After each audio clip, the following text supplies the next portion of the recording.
टाकळी ढोकेश्वर येथील महिला कामगार तलाठी व्हीपी कदम अनागोंदी कारभार करत असून यामुळे ग्रामस्थांचे आर्थिक पिळवणूक होत असल्याने त्यांची तातडीने बदली करावी या मागणीसाठी ग्रामस्थांनी नगर कल्याण राष्ट्रीय महामार्गावर रास्ता रोको आंदोलन केले। टाकळी ढोकेश्वर येथील महिला कामगार तलाठी व्हीपी कदम या अनागोंदी कारभार करत असून टाकळी ढोकेश्वर ग्रामस्थांची मोठी आर्थिक पिळवणूक करतात, त्यामुळे त्यांची तातडीने बदली करण्यात यावी या प्रमुख मागणीसाठी टाकळी ढोकेश्वर ग्रामस्थांच्या वतीने सकाळी 10:30 वाजता नगर कल्याण राष्ट्रीय महामार्गावर सकाळी रास्ता रोको आंदोलन करण्यात आलं। आमच्या पुढे एक बोलायचं मागे गेल्यावरती परत आहे तसेच प्रश्न लोकांचे ठेवायचे, कारण कुणाचे उतारे असो, कुणाचे दाखले असो, उत्पन्न दाखला असो किंवा रहिवासी दाखला असो, छोटे छोटे शेतकऱ्यांचे प्रश्न तलाठीबाईकडे घेऊन गेल्यानंतर बाईंनी त्याची अडवणूक करायची तलाठी मॅडमनी आणि सर्वसामान्य जनतेला विटीस धरायचं। ह्या सर्व गैरवर्तणुकीला कंटाळून आम्ही ग्रामसभेमध्ये ठराव घेतला,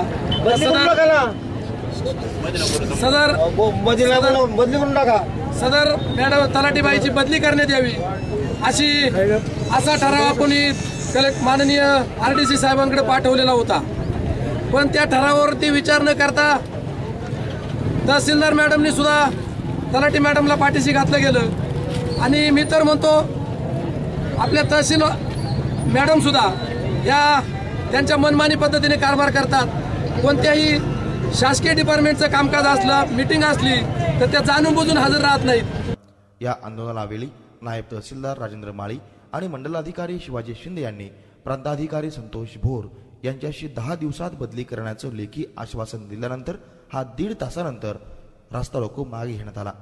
या आंदोलनाचं नेतृत्व माजी सरपंच शिवाजी खिलारी, उपसरपंच विलास झावरे, सबाजीराव गायकवाड, उमाजी वाळुंज, नारायण झावरे, बाळासाहेब खिलारी, मोहनराव रांधवन, मराठा महासंघाचे किरण तराळ, वसंतराव रांधवन, संजय धुमाळ, संजय झावरे, रावसाहेब झावरे, दत्तात्रय निवडुंगे, सुहास गोरडे, गोरख झावरे, गणेश चव्हाण, लक्ष्मण झावरे, पैलवान विकास आल्हाट, अमोल आल्हाट, विक्रम झावरे, प्रवीण निवडुंगे, अल्ताफ शेख, राजेंद्र जाधव, रवींद्र साळवे यांनी केलं।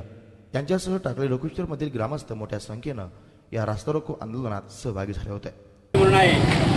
तर या तलाट्यांचे आता आपल्याकडे माझ्याकडे जवळजवळ 100 पुरावे आहेत, त्यांचा गलथान कारभार कसा आहे तो, तर एकाचाही उतारा धड नाही किंवा जे उतारे आहेत त्याच्यात कमीत कमी हजारो चुका आहेत।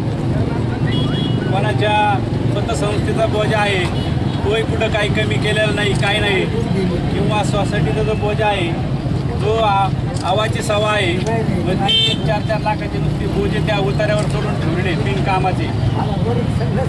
या किंवा 8चा उतारा मागाय गेला तर काल 2 जण म्हणले आम्हाला 8 सेपरेट करून पाहिजे, ते म्हणले पैसे लागतील, म्हणजे किती पैसे लागतात, म्हणजे 8 सेपरेट करायला 2000 रुपये लागतात। आम्ही तहसीलदारला विचारलं तर खालचे अधिकारी मात्र पैशाचा सपाटा टाकलेला आहे। 7/12 संदर्भात चर्चा केली तर कोणाचाही 7/12 चांगला निघत नाही। पीक पाणी विचारलं।